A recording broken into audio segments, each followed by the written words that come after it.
Hi guys, how is everybody doing? I seemed to have chosen the wrong time to record. A lot of helicopters have been flying around, so lots of noise in the background, and then we've been having a lot of rain, so people out there debushing, so sorry. Anyways, I'm here today showing you this set that I did. It's a refill using Young Nails Concealer Peach Hard Gel. So this is a builder gel, it's a hard gel. It cannot be soaked off, it has to be filed off, right? And I'm using my new Melody Susie Jade Plus electric file, and the drill bit that I'm using, it actually came with the e-file, and I am in love with this bit. It is my new favorite bit. I shall be using no other bit to debulk and shape, and I'll explain to you guys later on why I love this bit so much.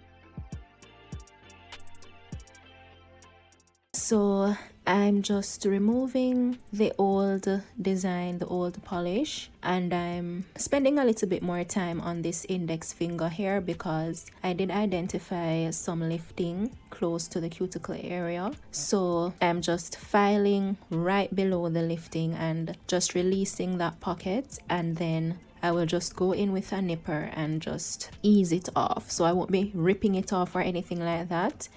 Like I said, it's lifted, so that already means that it has separated from the nail. So I'm just assisting the process, right?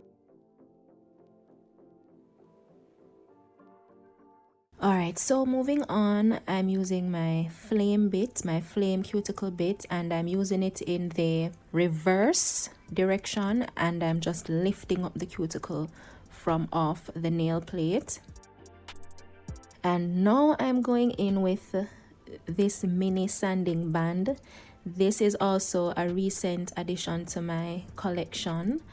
I'm really loving these miniature sanding bands. I feel like I have so much more control, and I can blend and file where I need to file with much more precision and accuracy.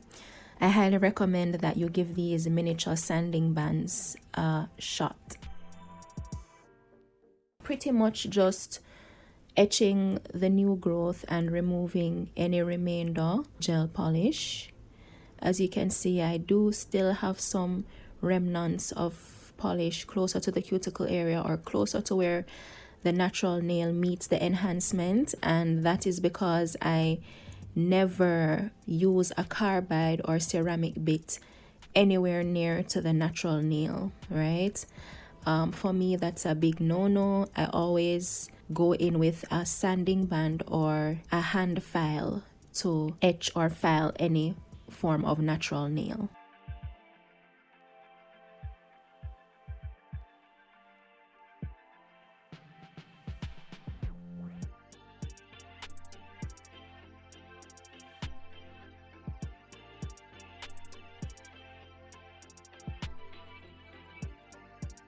So next I'm just going in with another cuticle bit.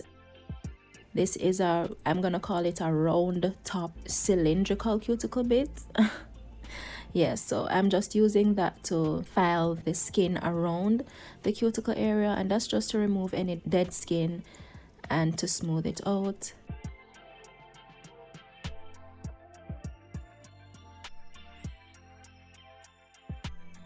And then I just cleanse the nail with a manicure brush and some swipe.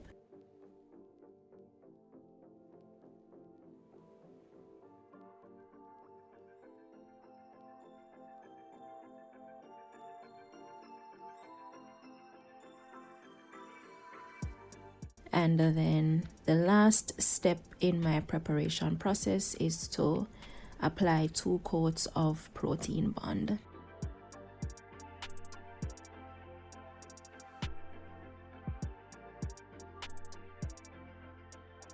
Alright, so this is a gel refill, as I said before. So before I go in with the gel, I'm going to apply base gel. And this is it's basically a layer of gel that is brushed on very thinly.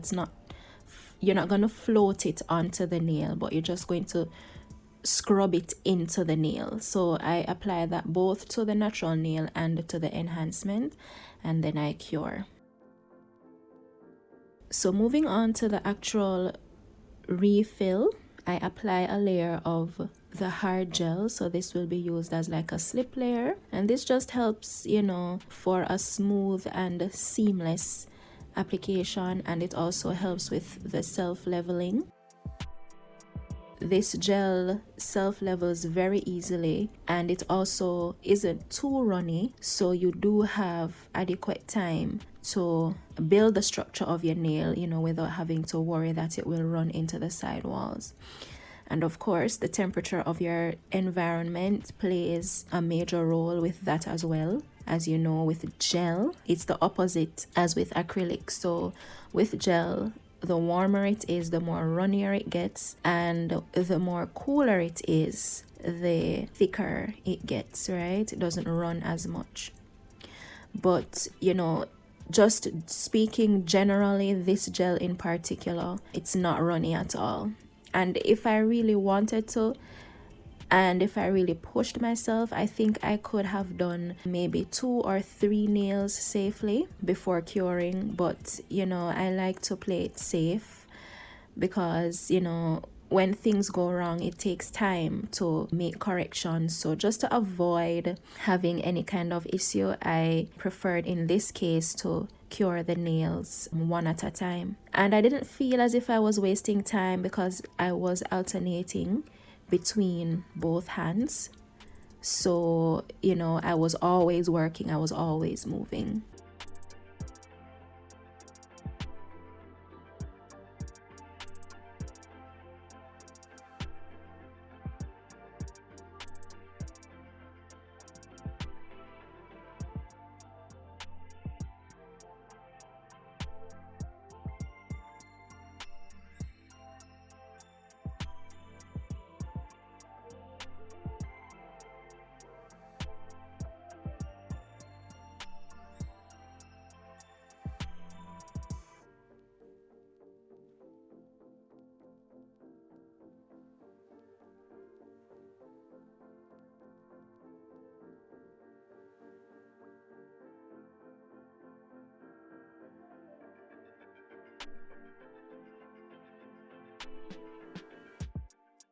So gel and even acrylic can be deceiving. So sometimes, well, not sometimes, but it's always recommended that you check your sides, just to ensure that there are no dips in the product. And I think for the index finger, I checked it, and I felt that there needed to be a little bit more product closer to the cuticle area. Maybe I could have gotten away without adding the extra bead of gel, but it's always better to add more and file it off than to not add enough and then have to stop in the middle of filing to reapply. It does take repetition, through practice, to be able to visualize the shape that you want to achieve and to add just enough of the gel in order to achieve that. So, as time goes by, I believe that my application, will improve so much more, and I will eventually spend less time filing, because the application is so flawless. So that's the goal here.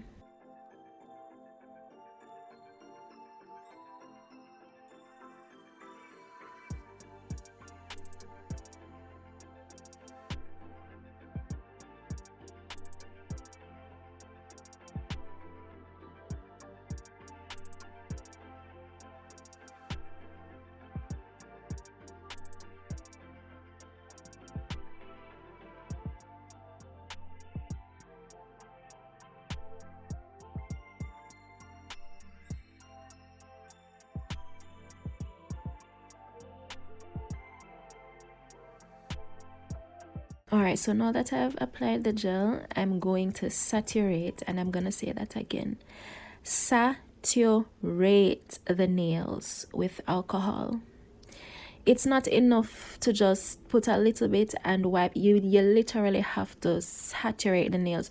Sometimes I take it a step further and I will literally spray the alcohol on the nails until it's dripping. And for me, it works no other way. I have to cleanse and scrub those nails properly, because if you don't, the gel that is left behind, that tacky layer of gel, it's going to get into your nail bit, your drill bit, sorry, and it's very hard to get rid of it. So just save yourself the trouble and cleanse the nails properly. So I increased the speed for this section a little bit more because I don't want to bore you, but I'm using the same bit that I mentioned earlier, and I got this with the e-file. If I can find it, I will link it below, but this bit, I love it. I love it. I love it. I love it. I love it so much.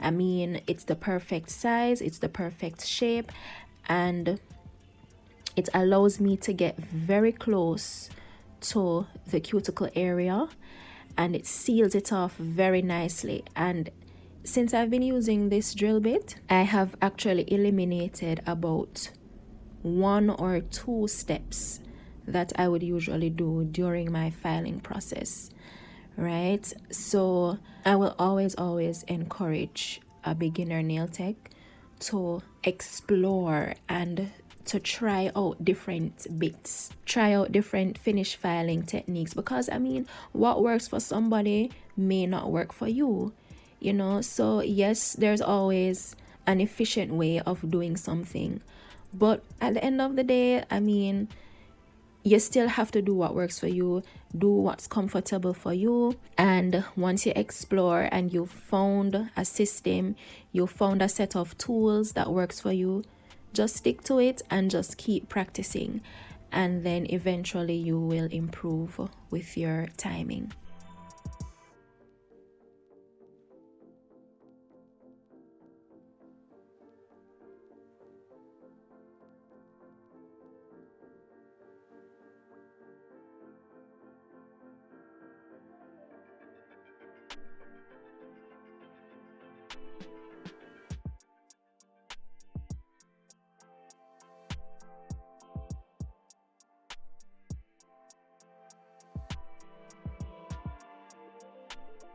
All right, so this design was an inspiration, so it's not an original design.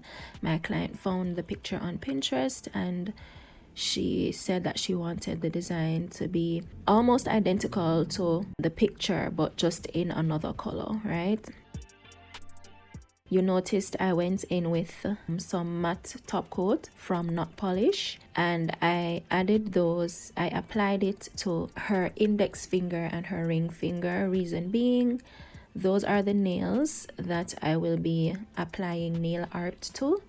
And I've found that when I apply nail art over the matte top coat, I just have generally a better experience, especially when I'm drawing very sharp and thin lines. I like doing it over a matte top coat, right? So that's the reason for me applying the matte top coat to the index and ring fingers.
Alright, so I'm just going in with my striper brush and I'm drawing the first line. So I started in the middle and then moved to the edges until I achieved the width of the line that I wanted.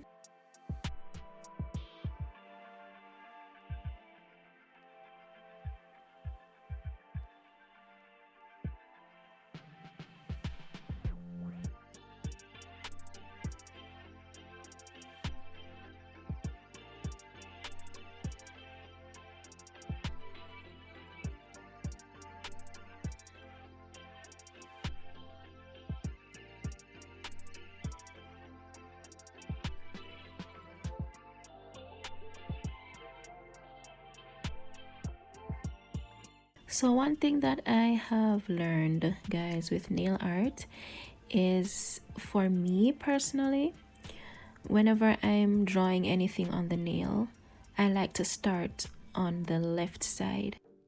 And when I say left side, I mean the left side of the nail. And then I do the right side last. Reason being is, sometimes when I use the pinky finger to, for balance and to brace myself, sometimes the pinky will actually touch the nail itself. So anything that was drawn on the right side of the nail is at risk of being smudged by my pinky finger. And it has happened to me countless times. So for that reason, whenever I'm drawing any kind of design on the nail, you'll notice that I always start, or most times I'll start on the left side and then do the right side last. I'd be very interested to find out if any nail techs out there also have that problem, and if you also start on the left to avoid smudging the nail.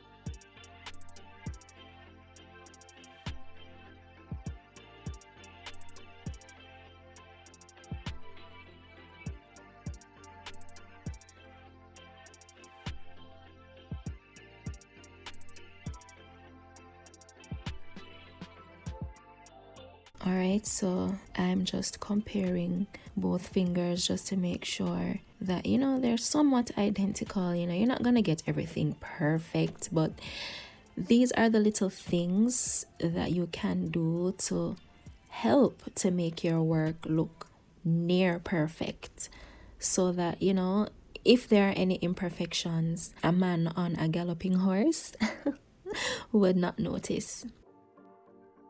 And at the end of the day, it's not like your clients have perfect nails either. So, we're all just trying to do our best here.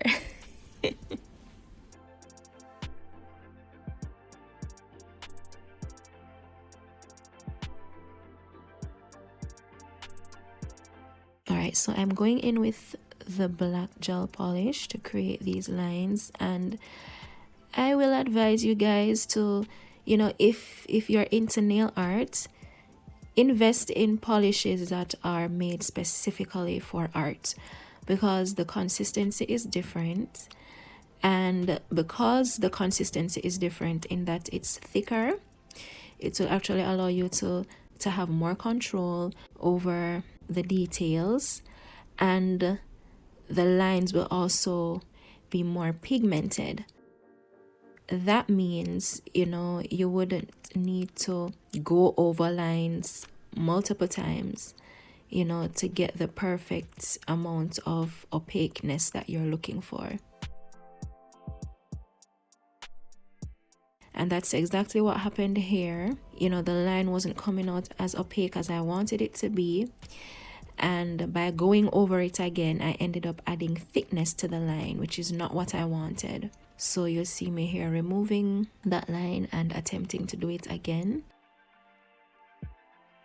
So, you know, if I was using a black gel liner or black gel art paint or something of that nature, I would not be having this problem. So that's a little tip that I can share with you.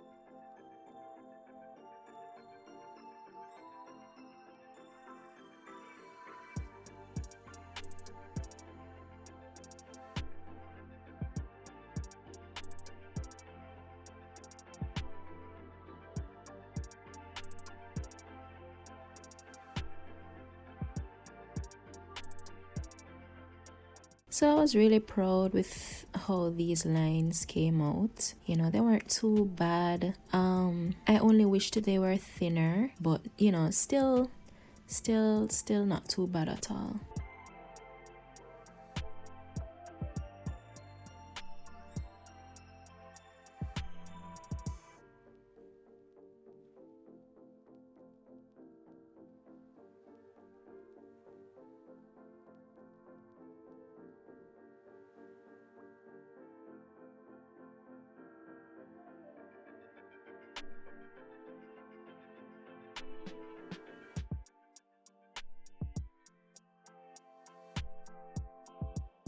About this nail, some time ago I think we had to replace this nail, or I think it broke, and I used clear sculptor gel to rebuild the free edge. So that's the reason this nail isn't consistently peach.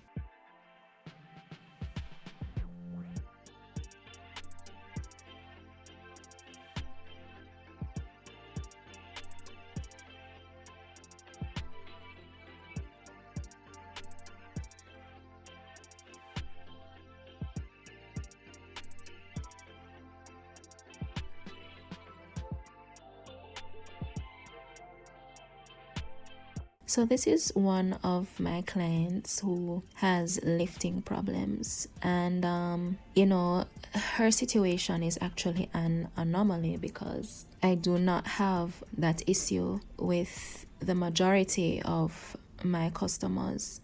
We've tried so many things, and this is the only system that works for her. Acrylic doesn't work for her.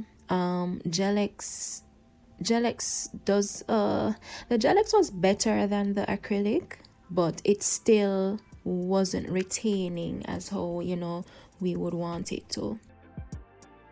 But since I've started to use the hard gel, we've seen significant improvements, and that is what we will be using going forward. So, you know, I was really happy when she came back and all her nails were still intact.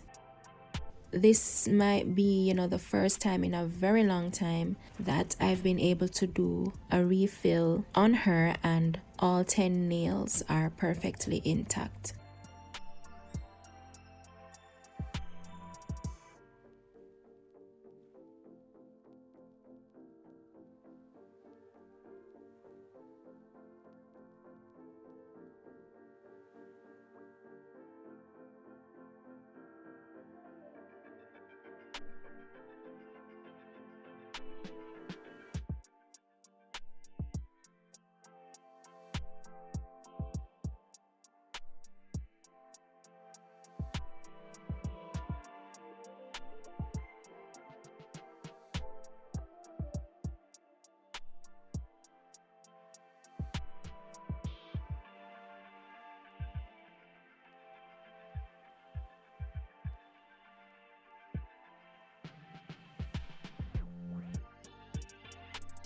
I would definitely, urge you guys, if it is that, oh, for this one, I was just about to apply the top coat and realized that I missed out 2 lines. So you'll see me adding them. And then I'm just going to go ahead and top coat the rest and then come back to that one. Yeah, so what was I saying again? Yeah, so if it is that you have an anomaly, right? Everything seems to be fine with all your other customers, but there's just 2 persons who you keep on having lifting problems with. I suggest that you, first of all, have a conversation with your client. Find out, how do they handle their nails? What are some of the activities that they engage in? What kind of work do they do? Are they always in water? Do some fact finding, right? And once you've gathered enough information and you've made your adjustments where necessary, I think you should try different products. So if it's not acrylic, try Gel-X, try hard gel. Look at your prep work. So this is a finished look. I hope you guys enjoyed, and I'll see you in the next video. Bye.